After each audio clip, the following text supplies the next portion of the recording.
Roland made a bunch of guitars, a 202, 303, 505, 808, 707. None of them went as far as the IMG 2010 did as far as MIDI control. So we have our first controller knob. Typically that's assigned to a filter cutoff. Second controller knob, typically that's assigned to resonance. The third controller knob is assigned to vibrato.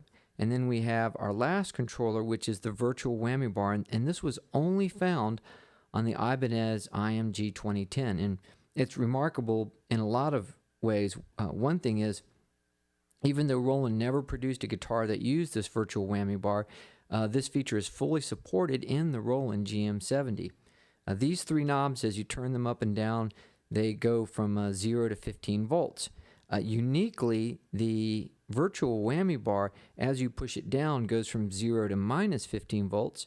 Then as you pull it up, it goes from 0 to plus 15 volts. So you have a very high level of resolution, analog voltage control source that moves in both directions. You get a negative voltage when you go down and a positive voltage when you move it up. In addition to the specialized synthesizer controls, there's the typical mode switch you find on all the Roland guitars. There's a blend knob that blends between guitar and synthesizer output. There's a tone control for the regular pickups in the guitar, a volume control for the guitar volume, and then you have a pickup select switch, bridge and middle, and neck pickup position, typical pickup select switch here. On the back of the guitar, you can see the large 24-pin Roland guitar synth output. These guitars, I think, weigh around 8 pounds. It looks like it would be a smaller, lighter guitar, but between the massive bridge, the solid maple body, and the maple neck, it actually has a pretty fair amount of weight to it.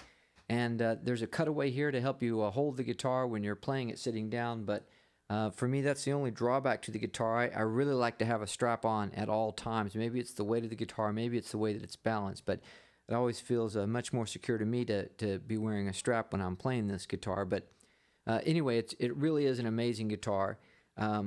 These things cost an arm and a leg when they came out, and to me, they're worth every penny of it. Again, probably we won't see another guitar synthesizer controller built this way again. Roland abandoned the 24-pin format, but if you're a guitar player who likes a guitar that plays great and you want to expand with some of the technological options, there's really nothing else like the Ibanez IMG 2010.